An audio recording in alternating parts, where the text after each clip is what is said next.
హైదరాబాద్ లో కన్సల్టేషన్ మరియు 3,500 రూపాయల colour Doppler test Avis hospitals లో ఉచితంగా పొందండి. నమస్తే, మీరు చూస్తుంది సుమన్ టీవీ. నేను మీ కీర్తి. నాతో పాటు ఉన్నారు ప్రముఖ ఆధ్యాత్మికవేత్త డాక్టర్ అనంతలక్ష్మి అమ్మగారు. నమస్తే అమ్మా. నమస్కారం తల్లి. అమ్మ, ఇక మూడో రోజు అన్నపూర్ణాదేవిగా అమ్మవారు దర్శనం ఇవ్వబోతున్నారు కదా, ఈ రోజు ప్రాముఖ్యం గురించి వివరించండి. నిత్యానందకరీ వరాభయకరీ సౌందర్య రత్నాకరీ నిర్ధూతాఖిల ఘోర పావనకరీ ప్రత్యక్ష మాహేశ్వరీ ప్రాళేయాచల వంశ పావనకరీ కాశీపురాధీశ్వరీ భిక్షాం దేహి కృపావలంబనకరీ మాతాన్నపూర్ణేశ్వరీ. కాశీనగరంలో ఉన్నటువంటి కాశీపురాధీశ్వరి అయినటువంటి అన్నపూర్ణాదేవిని గురించి శంకర్లు చేసినటువంటి స్తుతి.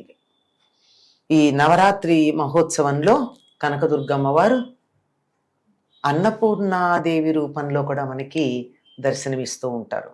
నిజమే, ఇవ్వాలి.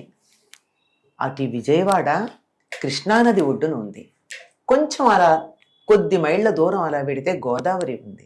కృష్ణా గోదావరి మధ్యలో ఉన్న ప్రాంతం అంతా కూడా ప్రపంచానికంతా అన్నం పెట్టేటటువంటి అన్న పాత్ర లాంటిది. చక్కనైనటువంటి పంటలు పండి అందరికీ కావలసినటువంటి ఆహారం ఇచ్చేది. అన్నము ప్రాణానికి ఆధారం. అన్నం అంటే తినేది అని, తినబడేదని అర్థం. అన్నం ననింద్యాత్ అంటారు. అన్నాన్ని ఎప్పుడూ కూడా నిందించకూడదు. అన్నం ప్రాణానికి ఆధారం.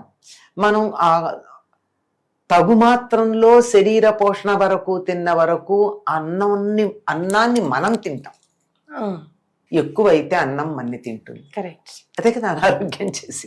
కనుక అటువంటి అన్నం మీద ఆధిపత్యం కలిగినటువంటి తల్లిని అన్నపూర్ణేశ్వరి అంటారు. అన్నం ఒక్కటే కాదు, అన్నం పూర్ణంగా ఉంటుంది. ఎంత కావాలో అంతగా. అన్నేశ్వరి అని అంటారా ఎక్కడన్నా? అన్నపూర్ణేశ్వరి అంట. అన్నంతో నిండినటువంటి పాత్ర తన దగ్గర కలిగింది. కాశీనగరంలో అమ్మవారు ఒక చేత్తో ఇలా బంగారు పాత్రలో పాయసం పట్టుకుని, ఇంకొక చేత్తో తెడ్డు పట్టుకుని, కుతపకాలం అంటారంటే మిట్ట మధ్యాహ్న సమయం, ఎండ బాగా ఉండి సూర్యుడు నడినెత్తుకొచ్చే సమయాన్ని కుతపకాలం అంటారు. ఆ సమయంలో కాశికానగర వీధుల్లో తిరుగుతూ ఎవరికి కావాలంటే వారికి ఆహారం అలా వడ్డిస్తూ ఉంటుంది అని చెప్పి చెప్తారు అన్నపూర్ణేశ్వరి.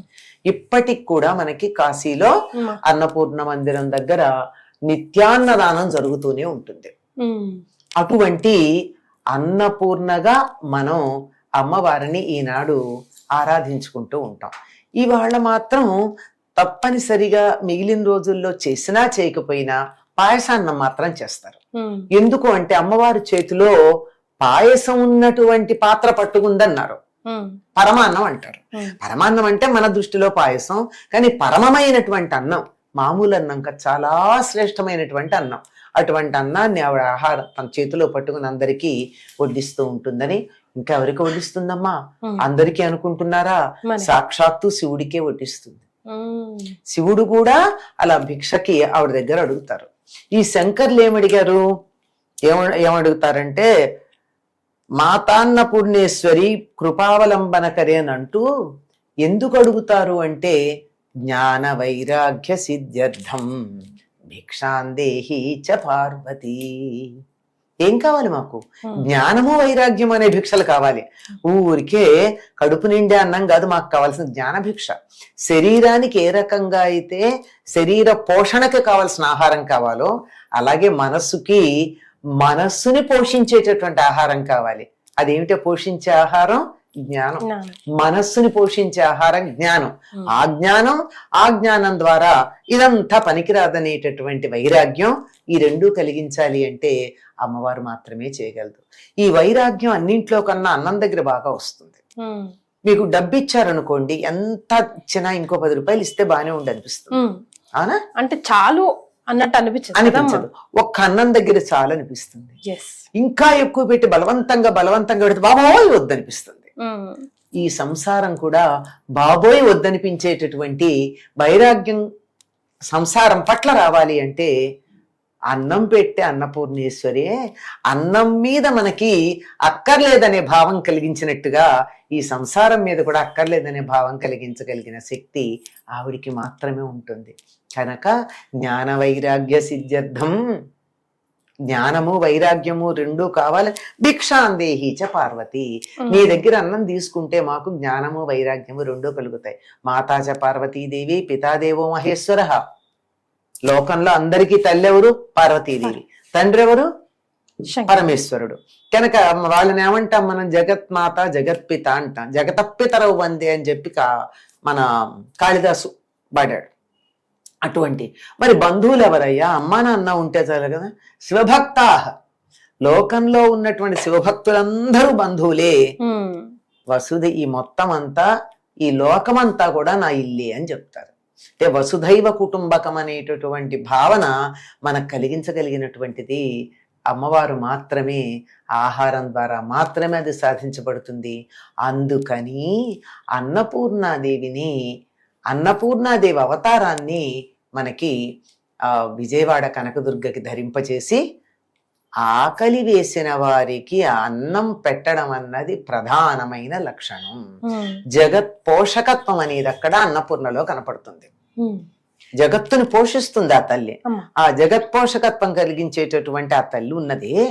ఆ తల్లి ఆవిడెప్పుడు తృప్తి పడుతుంది అంటే మనం ఆవిడలాగా ఉంటే తనని ఆరాధించామని తృప్తి పడుతుంది. అంతే కదా. ఆ విధంగా ఆవిడ లక్షణాన్ని మనం ఒకే ఒక్కటి, ఆకలి వేసినటువంటి వారికి సమయానికి అన్నం పెట్టడం అనేటటువంటి ఒక్క లక్షణం పెంపొందించుకుంటే అందరూ అన్నపూర్ణలేనమ్మా. అన్నపూర్ణ యొక్క లక్షణం ఉంటుంది. ఆ తల్లి మనకి అనుగ్రహాన్ని కలిగిస్తుంది. సో ఈ రోజు ఇంట్లో తప్పనిసరిగా చేయాల్సిన పని చెప్పాను కదా, పరమాన్నం వండడం అన్నది. ఎందుకంటే ఆవిడ అన్నపూర్ణ, కాశీలో ఉన్న అన్నపూర్ణ పరమాన్నమే నివేదన చేస్తూ ఉంటుంది. కనుక పరమాన్నం ఆ రోజు మిగిలిన, అంటే ఎక్కడ శాస్త్రాల్లో లేదు ఈ మాట. అందుకే మనం ఆవిడ చేతిలో పరమాన్నం ఉంది కనుక మనం కూడా ఈ రోజు పరమాన్నం వండేదంటే ఆవు పాలతో బెల్లం వేసి బియ్యంతో వండిన అన్నం పరమాన్నం. రైట్. అటువంటి అన్నాన్ని బాగుంటుంది. చాలా సంతోషం అమ్మా, ధన్యవాదాలు. నమస్తే.